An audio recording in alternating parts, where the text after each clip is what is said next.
Hi folks, you're with Tasvis today, your pushback channel, and thank you for joining this live stream. In this essay, I'd like to talk about the changing command and management structure of Western business. Certainly what I'm noticing is there's more affirmative action appointments in the West, but also where head offices or regional head offices are being moved to non-Western countries. So, say for example, the Asia Pacific office for most white firms, most Western firms, would be based in Australia, and same language, customs, laws, those sorts of things. And that made Australia very attractive for educated workforce, sophisticated business people, and so on. Now, any organisation gets a choice. Do you move your main office closest to where your main market is, which some may see as China or where the most activity is, or do you move it to where it's most convenient from a travelling and cost sort of point of view, or do you move your main office where you've got a very stable society to put a lot of people to pick from in terms of qualifications and credentials and competence and so on. So any organisation goes through that. Well, where do we put our office, or where do we put our factory, and so on. And it used to be sort of years ago, are you close to market or are you close to raw materials, for example? But what we're certainly seeing over and in Australia and the United States, Britain, and elsewhere, is that the regional office, and Australia is probably more affected by this than maybe some of the other Western countries, but where Australia was pretty much and mainly Sydney was the branch office for any American company wanting to do business in the Asia Pac region, or British company, European company, and so on. That's now changed in two ways. One is particularly the American companies. They want to have a very diverse management sort of structure and have minorities in a majority of the management positions rather than the straight white males. And as most of now many of the regional offices are being placed in places like China and so on, or even Malaysia, that the main office is filled with has no white people in it at all, maybe one, and then the local Australian office then reports into the office in one of the Asian countries. Now, that's not in itself a problem, but there's a completely different structure, and I came across this travelling around Asia, is where we may focus on, to a greater extent at least, on competence or credentials, qualifications, achievements, those sorts of things in selecting managers and supervisors and sales directors, general managers, vice presidents, that sort of stuff. Where there's certainly, not that it was always perfect 100%, that there were still outliers, but that was the general expectation of how things would run. Most of the time it did, not all the time, but most of the time. Now, this is completely different in Asian countries that I visited. These competence, achievements and qualifications and that sort of thing were irrelevant. It was your social status within a very corrupt society that determined the position you had. So now I spoke a couple of Asian languages passably well, so I kind of could get by. But if I had to rely on just English and the English that most of the people spoke, then I'd have been in trouble. Now, usually the people at the upper end speak passable English, but as soon as you come out of the people at that top end around Asia, I'm talking about here, then even the senior engineering and technical staff, they have got barely any English, and so what's the case here, though? I've had a few colleagues or former colleagues really in recently, and some of these guys are sharp guys. They got a lot of achievements to their credit, and they've got serious credentials and so on, and they're finding that they're having to report into just political hacks, well-connected socialites, in Asian countries that can barely speak any English. But these people want to, finally they've had their big chance to lord it over Whitey and say, I'm Whitey's boss. I'm in charge of white people now, and I can fucking tell them what to do. They better show me respect or else. And so it's completely overplayed.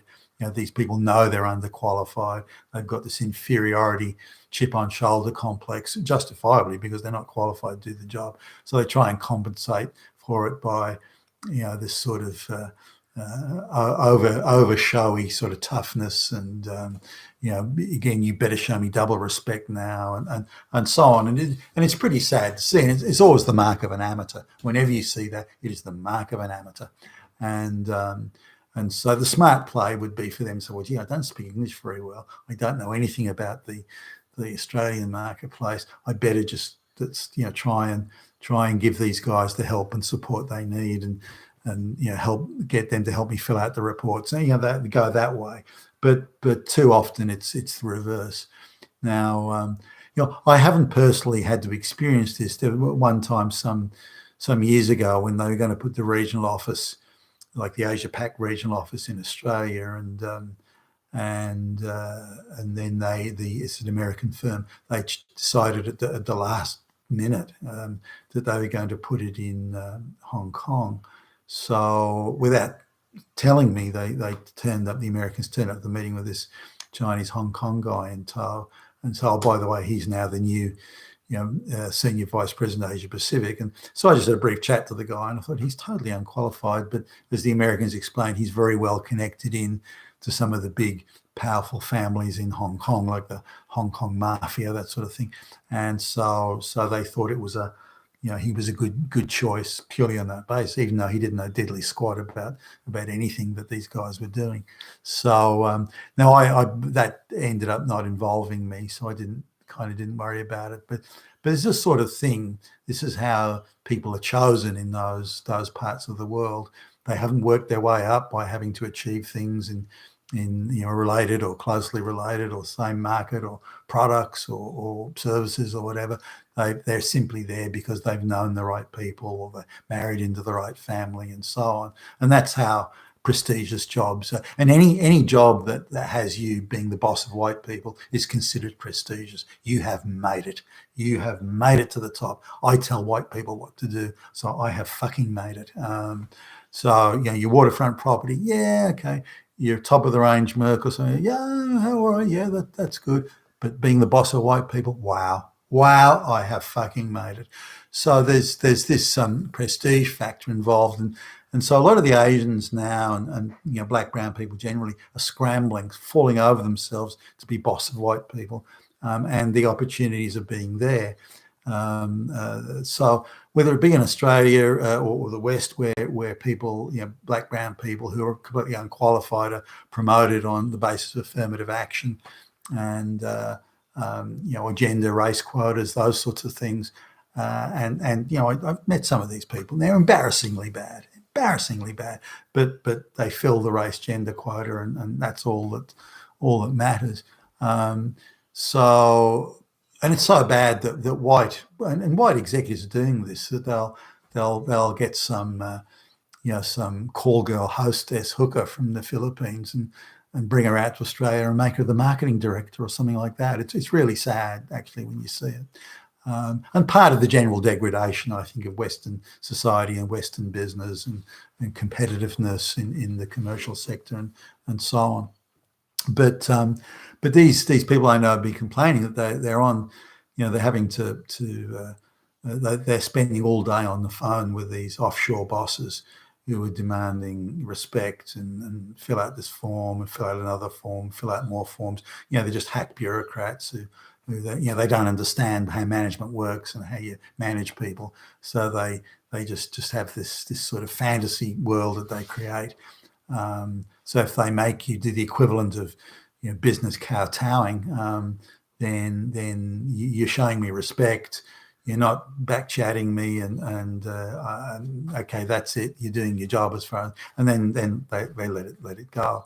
but that's the standard of you can't ask them questions, you can't get support from them or help from them unless it's something they have to personally sign off on, and then you have to go through the whole rigmarole again, and it can take hours trying to explain to them because they're so paranoid and insecure. Then, oh, you're trying to trick me and you're trying to make me look bad and cause me to lose face in front of my bosses, those sorts of things. And they really got no idea, and it's difficult to deal with them.